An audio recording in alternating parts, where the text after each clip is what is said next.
Hi, வாங்க இன்றைக்கி நம்ம கிச்சனில் மிளகு தட்டை எப்படி செய்யலான்னு பார்க்கலாம். தொட்டால் உடையணும், வாயில் போட்டால் கரையணும், காரமாகவும் இருக்கணும். வாங்க செய்யலாம். ஒரு கப் உளுந்து எடுத்துக்கலாம். பொன்னிறமாக நல்லா வறுத்து எடுத்துக்கிடுவோம். நம்ம 2 ஸ்பூன் பாசிப்பருப்பு ஊற வச்சுக்கிடுவோங்க. இந்த பாசிப்பருப்பு ஒரு 15 மினிட்ஸ் ஊற வச்சாலே போதும். நம்ம எந்த கப்பில் எடுத்துருக்கோம் உளுந்து, அதே கப்பில் வீட்டில் இருக்க இடியாப்பம் மாவு போதும். 5 கப் பச்சரிசி மாவு நம்ம எடுத்துக்கிடுவோம். 2 ஸ்பூன் பட்டர் சேர்த்துக்கலாம். கொஞ்சம் கருவேப்பிலை சேர்த்துக்கிடுவோம். நம்ம பல்ஸ் மூடில் விட்ட மிளகு, 1 ஸ்பூன் உப்பு, 1 ஸ்பூன் சீரகம், ஊற வச்ச பாசிப்பருப்பு, பெருங்காயம் எல்லாத்தையுமே நம்ம மிக்ஸ் பண்ணிக்கலாம். நம்ம இந்த மாவில் எல்லாத்தையும் நல்லா நம்ம போட்டிருக்கிறது எல்லாமே மாவில் நல்லா மிக்ஸ் ஆகட்டும். நானே வீடியோ எடுக்கிறேன், எப்படி எடுத்து பாருங்கள். சொதப்பல் வீடியோ இது.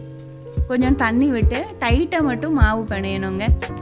பூரிக்கு மாவு பிணையிற மாதிரி பிணைஞ்சிக்கோங்க. சப்பாத்திக்கு கொஞ்சமாக சாஃப்டாக பிணைவோம்ல, இது கொஞ்சம் டைட்டாக பிணையணும். எண்ணெய் மிதமான சூட்டில் இருக்கிற எண்ணெயை ஒரு 2 ஸ்பூன் எண்ணெய் விட்டுக்கோங்க. மாவு நம்ம பூரி பிணையிற மாதிரி நம்ம கொஞ்சம் லைட்டாக டைட்டாக பிணைஞ்சு எடுத்துக்கிடுவோங்க. இது இந்த மாதிரி உருட்டி எடுத்துக்கலாம். ஒரு கவரில் வச்சுட்டு அது மேலே ஒரு கவர் வைக்கணும். நம்ம சப்பாத்தி தேய்க்கிற மாதிரி சுற்றி விட்டு நம்ம தேய்க்கிறப்ப நமக்கு ஈஸியாக இருக்கும். என்னோட காஃபி பவுட்ரு மேலே இருக்கிற மூடியை வச்சு தான் நான் இந்த ரவுண்ட் பண்ணிகிட்ருக்கேன். உங்கள்கிட்ட கட்டர் இருந்தால் கண்டிப்பாக இதே மாதிரி கட் பண்ணி எடுத்து வச்சுக்கோங்க. இப்போ எண்ணெய் சூடாக இருக்குது. முறுக்கு போட்ட எண்ணெய், அதனால தான் கீழெல்லாம் அந்த மாதிரியாக இருக்குது. ஒரு தடவை தான் முறுக்கு போட்டிருக்கேன். 2வது தடவை இந்த மாதிரி நாங்கள் தட்டை போட்டுட்ருக்கோம். இப்போ பாருங்கள், பபுள்ஸ் எல்லாம் அடங்கிருச்சு.